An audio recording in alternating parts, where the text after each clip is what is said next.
it's Deborah Poneman, founder of Yes to Success Seminars, where we share knowledge and tools for you to live your ultimate life. And Ageless, anti-aging for your brain, your body, and your future. So I just finished speaking at an event called the Badass Women's Leadership Summit. Great summit. And the topic was lifting you into joyful abundance and harmony with who you are. And I had the thought that I want to share with you today what I talked about with the women in attendance in that conference, because what I've noticed is that joy or true abundance, an abundance of happiness, an abundance of love, an abundance of prosperity are simply not possible unless you are who you really are. That's all life wants from you, is for you to be who you are. And who you are is pure God essence. The trick is to know that. And I'm going to use an analogy to describe who we really are. And it's the story of the Golden Buddha, which I'm sure many of you have heard. But for those of you who haven't, it's a true story. In 1757, I believe, the Burmese army was invading Thailand. And there is a beautiful, huge, solid gold Buddha at a very simple monastery there. But when the word came that the armies were advancing and they were plundering the land and taking everything of value, the monks at the monastery knew that the golden Buddha would be destroyed for its gold and it would be taken from them forever. So they had this idea to cover it up in mud and concrete and then just put these little worthless pieces of glass so that the enemies would definitely ignore it because it had no value, which is what happened. But the monks also swore a vow of silence that they would never speak a word about the true nature of the Buddha to anyone. They all kept their vow and they all died with their vow intact so that nobody knew the valuable gold that was underneath the concrete and the mud. And literally 200 years later, in 1957, a monk was meditating under the concrete statue and a chunk just kind of fell off and he saw something shiny inside. So he ran and he told the head monk, and all the monks came with their hammers and chisels to see what was glistening inside. And they uncovered this solid gold, this priceless Buddha that had been covered up for centuries. So this, as I said, is a true story, but it's also a beautiful metaphor to illustrate who we are. We are born golden, like the Buddha. We are born perfect and glistening, and we all knew who we were. We were in touch with our emotions. We cried when we were sad. We laughed when we were happy. We asked for what we wanted. But as we grew up, layer upon layer was put over us by our parents and our clergies who told us not to cry, who told us not to laugh. Don't laugh in church. Don't laugh. It's inappropriate. Don't ask for what you want. It's greedy. It's wrong, whatever.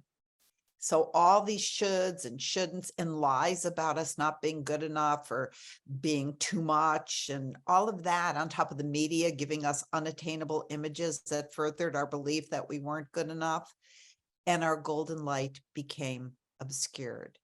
So our job in this lifetime is to chip away at the covering until we are once again the golden Buddha we were born to be. The Buddha who is content to do less and be more. The Buddha who is content to speak less and listen more. Who's content to just sit in silence. The Buddha who doesn't live to please others or impress or live for approval or to protect ourselves from pain or to compare ourselves to others, but just being content to be our golden essence, our true self, in complete harmony with who we truly are. And to do that, the first thing we have to do, like the Buddha, is slow down enough to be self-aware, because that's when God, the God of your understanding, can speak to you. The God of your understanding can't speak to you while you're running around like a chicken with its head cut off. There's bad image. There isn't enough silence. We also have to slow down enough to ask ourselves questions before we act, like, what is my motive? Or my favorite, what would love do? Even ask that by putting your attention on the region of your heart. And to choose in every moment to do what's in integrity. The definition of integrity, the dictionary definition, is simply the practice of being honest and consistent. It's not a big deal to be in integrity. It's just being honest and consistent. It's about being your word. It's about walking your talk. It's about, as my friend Janet Atwood calls it, being the teacher who lives the teaching. The word integrity comes from the Latin integer, which means whole or complete. So living in integrity makes you whole or complete. We're always complaining about our leaders. They have no integrity. They lie, they manipulate. But first of all, my first spiritual teacher, the great master Maharishi Mahesh Yogi, always said that the leaders are simply a reflection of the consciousness of the people they lead. But also, we're amazed when our leaders say one thing and do the other, or distort the truth for their own personal gain. But how often do we do that? Sometimes we have to look at our leaders and say, forgive them, Father, for they know not what they do. But we, as light workers, as light bearers, and if you're listening to this, you certainly are, we do know what we do. We have a voice saying, Many of our leaders, unfortunately, don't have the capacity to hear that voice. I mean, it's there, but there's just too much gunk around it for them to hear it for now. But Maya Angelou once famously said, do the best you can until you know better. Then when you know better, do better. And we know better. Yet sometimes we watch ourselves not doing better. We don't tell the truth. We don't stand up and speak out against injustice. We think someone else will take care of it. We go along with the crowd instead of saying, this doesn't feel right to me. We exaggerate to impress. We give slightly skewed reasons as to why we didn't come through or keep our word. We say self-deprecating things, even when we probably don't even think them about ourselves. My realization was that it's not just about sending love or visualizing peace or gathering together to sing Kumbaya, which is better than gathering together to watch the news and complain. But it's really time for us to take it up a notch and start doing the hard stuff.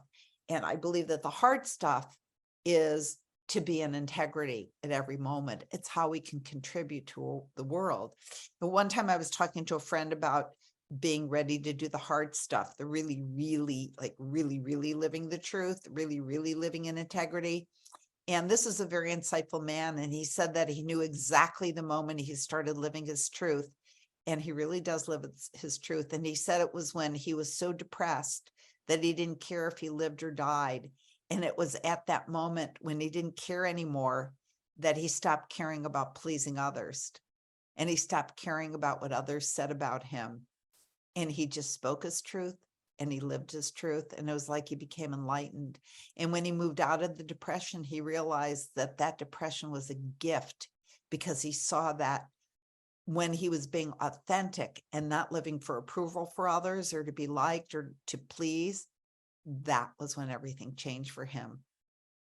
I often say that the blessing of illness or depression is that when you're in that state, you don't have the strength to be the personality you. So you have to be the person you. My friend said to me during our discussion that he had the thought when he was at his lowest point, what is the worst thing that can happen to you if you speak your truth or you're authentically yourself? And really ask that question yourself. What is the worst thing that can happen if you speak your truth or you're authentically you? Well, the very worst thing that can happen if you live authentically, and I got the answer right when he asked me, was you could die. And then he said, are you afraid of death?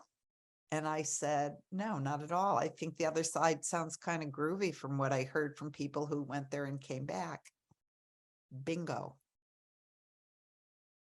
I think of the 23rd Psalm, lead me in straight paths for your name's sake.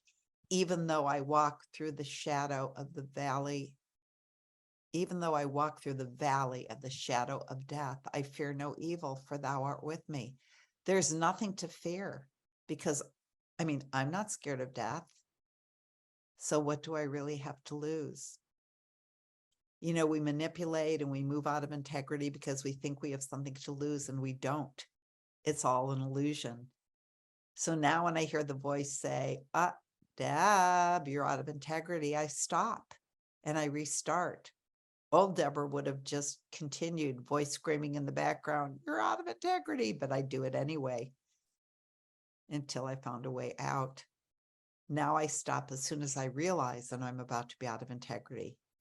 And if you really want to go for the gold, you can even go back and clean up old messes you made by being out of integrity, or old agreements that you didn't keep. And this is very important. It doesn't mean that you have to keep the agreement. It means you have to acknowledge it. Werner Erhard, who is the founder of ASK and Landmark Education, says there's a difference between keeping an agreement and honoring an agreement. Keeping it means keeping it at all cost, even if it doesn't serve you or the person anymore. Honoring it means you go back and say, I can't keep this agreement, but I'd like to honor it by asking you what else I can do.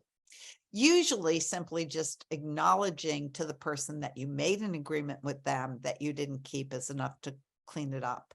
And it's not just clean it up between the two of you, but it clears a path for your true success and abundance and happiness.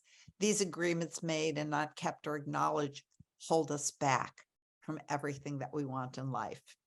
Werner says that the beginning of life mastery is simply, my goal is to make my life work and for your life to work too. So back to the talk that I gave for the Badass Women Leadership Summit. If you want to live in joyful abundance and harmony with who you really are, discomfort is inevitable. You were not born to have life handed to you on a silver platter. But when we choose to initiate the action to live in integrity, then we have the light of the Creator on our side. And then the arms of God, the essence of love, will be there to catch you. I promise you that. Have a great week. See you next week.